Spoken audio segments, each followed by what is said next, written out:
My students often ask me, what is sociology? And I tell them it's the study of the way in which human beings are shaped by things that they don't see. And they say, so how can I be a sociologist? How can I understand those invisible forces? And I say, empathy. Start with empathy. It all begins with empathy. Take yourself out of your shoes, put yourself into the shoes of another person. Here, I'll give you an example. So I imagine my life if 100 years ago China had been the most powerful nation in the world and they came to the United States in search of coal. And they found it, and in fact, they found lots of it right here. And pretty soon, they began shipping that coal ton by ton, rail car by rail car, boatload by boatload, back to China and elsewhere around the world. And they got fabulously wealthy in doing so. And they built beautiful cities, all powered on that coal. And back here in the United States, we saw economic despair, deprivation. This is what I saw. I saw people struggling to get by, not knowing what was what and what was next. And then I asked myself the question. I say, how is it possible that we can be so poor here in the United States? Because the coal is such a wealthy resource, it's so much money. And I realized because the Chinese ingratiated themselves with a small ruling class here in the United States who stole all of that money and all of that wealth for themselves. And the rest of us, the vast majority of us, struggle to get by.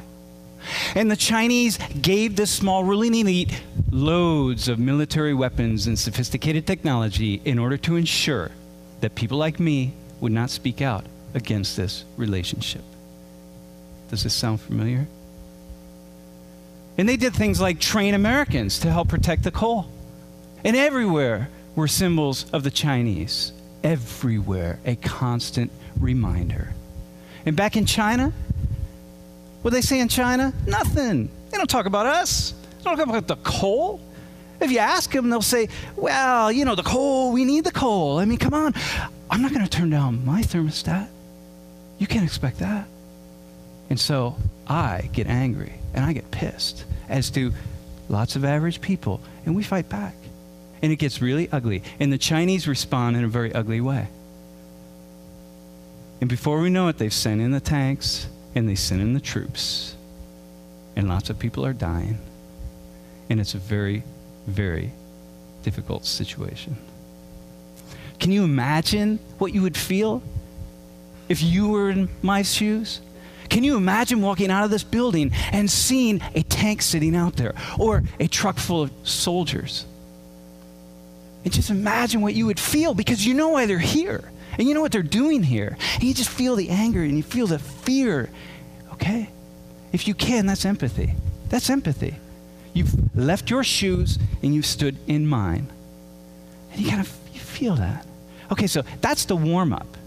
That's the warm-up. Now we're going to have the real radical experiment. And so for the remainder of my talk, what I want you to do is put yourselves in the shoes of an ordinary Arab Muslim living in the Middle East, in particular in Iraq. Okay? And so to help you, perhaps you're a member of this middle-class family in Baghdad, and what you want is the best for your kids. You want your kids to have a better life. And you watch the news, you pay attention, you read the newspaper, you go down to the coffee shop with your friends, and you read the newspapers from around the world, and sometimes you even watch satellite, CNN, from the United States, so you have a sense of what the Americans are thinking. But really, you just want a better life for yourself. That's what you want. You're Arab Muslim living in Iraq. You want a better life for yourself. So here, let me help you. Let me help you with some things that you might be thinking. Number one, this incursion into your land, these past 20 years and before, the reason anyone's interested in your land, in particular the United States, it's oil. Come on, it's all about oil. You know that. Everybody knows that. People here back in the United States know it's about oil, right? It's because somebody else has a design for your resource. It's your resource. It's not somebody else's, right? It's your land. It's your resource. Somebody else has a design for it. And you know why they have a design? You know why they have their eyes set on it? Because they have an entire economic system that's dependent on that oil. foreign oil, oil from other parts of the world that they don't own. And what else do you think about these people? Well, the Americans, they're rich. Come on, they live in big houses, they have big cars, they all have blonde hair, blue eyes. They're happy. You think that. It's not true, of course, but that's the media impression. That's like what you get. And they have big cities, and the cities are all dependent on oil. And back home, what do you see? Poverty, despair, struggle. Look, you don't live in a wealthy country. I mean, this is Iraq. You don't live in, this is what you see. You see people struggling to get by. I mean, it's not easy. You see a lot of poverty, and you feel something about this. These people have designs for your resource, and this is what you see. Something else you see that you talk about. Americans don't talk about this, but you do. There's this thing, this militarization of the world, and it's centered right in the United States. And the United States is responsible for almost 1/2 of the world's military spending. 4% of the world's population, and you feel it. You see it every day. It's part of your life. And you talk about it. With your friends, you read about it. Right? And back when Saddam Hussein was in power, the Americans didn't care about his crimes. When he was gassing the Kurds and gassing Iran, they didn't care about it. When oil was at stake, somehow, suddenly, things mattered. Right? And what you see, something else, the United States, the hub of democracy around the world, they don't seem to really be supporting democratic countries all around the world. There are a lot of countries, oil-producing countries, that aren't very democratic, but supported by the United States. It's odd. Oh, these incursions, these 2 wars, the 10 years of sanctions, the 8 years of occupation, the insurgency that's been unleashed on your people, the tens of thousands, the hundreds of thousands of civilian deaths, all because of oil. You can't help but think that. You talk about it. It's in the forefront of your mind always. You say, how is that possible? In this man, he's every man. Your grandfather, your uncle, your father, your son, your neighbor, your professor, your student. Once a life, happiness and joy, and suddenly pain and sorrow. Everyone in your country has been touched by the violence, the bloodshed, the pain, the horror. Everybody, not a single person in your country has not been touched. So here, but there's something else. There's something else about these people, these Americans who are there. There's something else about them that you see. They don't see themselves. And what do you see? They're Christians. They're Christians. They worship the Christian God. They have crosses. They carry Bibles. Their Bibles have a little insignia that says U.S. Army on them. And they're leaders. They're leaders. Before they send their sons and daughters off to war in your country, and you know the reason, before they send them off, they go to a Christian church and they pray to their Christian God and they ask for protection and guidance from that God. Why? Well, obviously, so that when people die in the war, they are Muslims.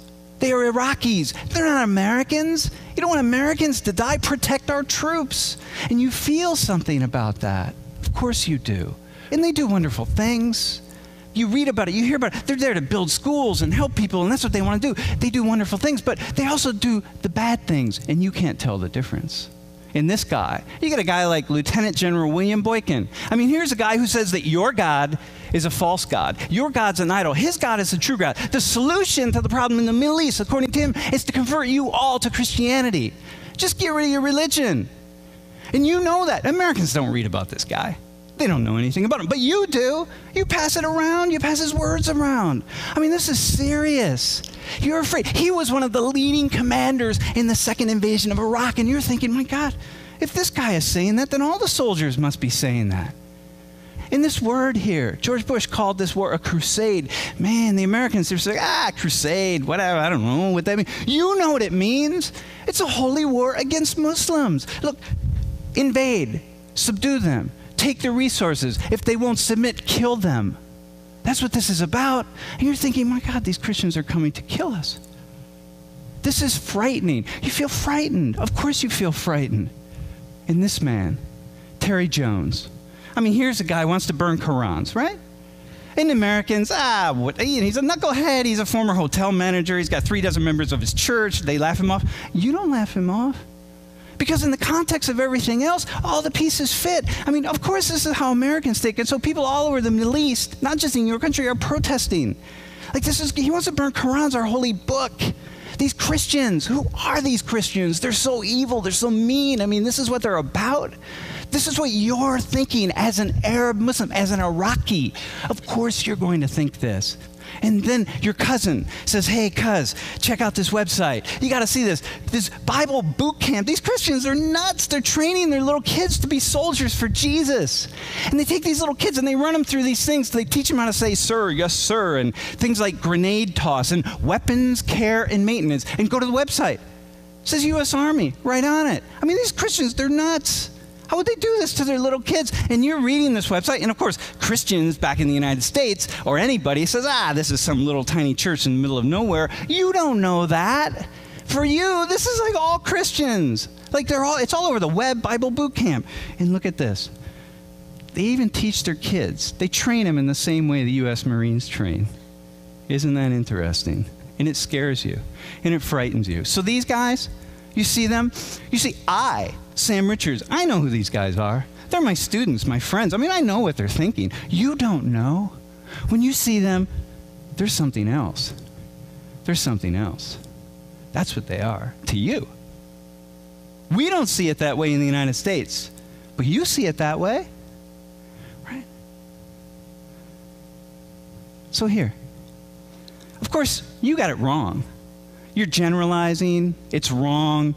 You don't understand the Americans. It's not a Christian invasion. We're not just there for oil. We're there for lots of reasons. I mean, you have it wrong. You missed it. And of course, most of you don't support the insurgency. You don't support killing Americans. You don't support the terrorists. Of course you don't. Very few people do. But some of you do, right? And this is a perspective. Okay. So now, here's what we're going to do. Step outside of your shoes that you're in right now and step back into your normal shoes. So everyone's back in the room, okay? Now here comes the radical experiment. So we're all back home. This photo, this woman, man, I feel her. I feel her. She's my sister, my wife, my cousin, my neighbor. She's anybody to me. These guys standing there, everybody in the photo, I feel this photo, man. Okay? So here's what I want you to do. Let's go back to my first example of the Chinese. Okay? So I want you to go there. So it's all about coal, and the Chinese are here in the United States. And what I want you to do is picture her as a Chinese woman receiving a Chinese flag because her loved one has died in America in the coal uprising. And the soldiers are Chinese, and everybody else is Chinese. Okay? As an American, how do you feel about this picture? What do you think about that scene? Okay, try this. Bring it back.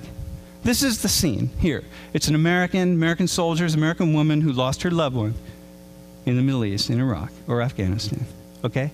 Now, put yourself in the shoes. Go back to the shoes of an Arab Muslim living in Iraq. What are you feeling and thinking about this photo, about this woman?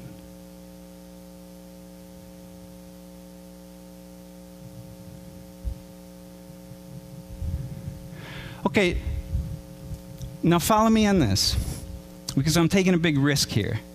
And so I'm going to invite you to take a risk with me. These gentlemen here, they're insurgents. They were caught by the American soldiers trying to kill Americans. And maybe they succeeded. Maybe they succeeded. Put yourself in the shoes of the Americans who caught them. Can you feel the rage? Can you feel that you just want to take these guys and wring their necks? I mean, can you go there? It shouldn't be that difficult. You know, you just feel, oh man, right? Okay, now, put yourself in their shoes. Are they brutal killers or patriotic defenders? Which one? Can you, feel their anger, their fear, their rage at what has happened in their country? Can you imagine that maybe one of them in the morning bent down to their child and hugged their child and said, "Dear, I'll be back later. I'm going out to defend your freedom, your lives. I'm going out to look out for us, the future of our country." Can you imagine that? Can you imagine saying that? Can you go there? What do you think they're feeling? Right?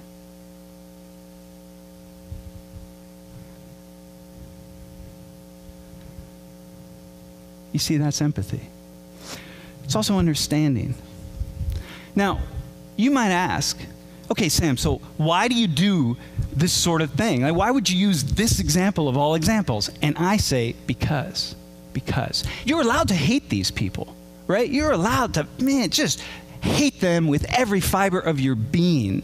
And if I can get you to step into their shoes and walk an inch, one tiny inch, then imagine the kind of sociological analysis that you can do in all other aspects of your life.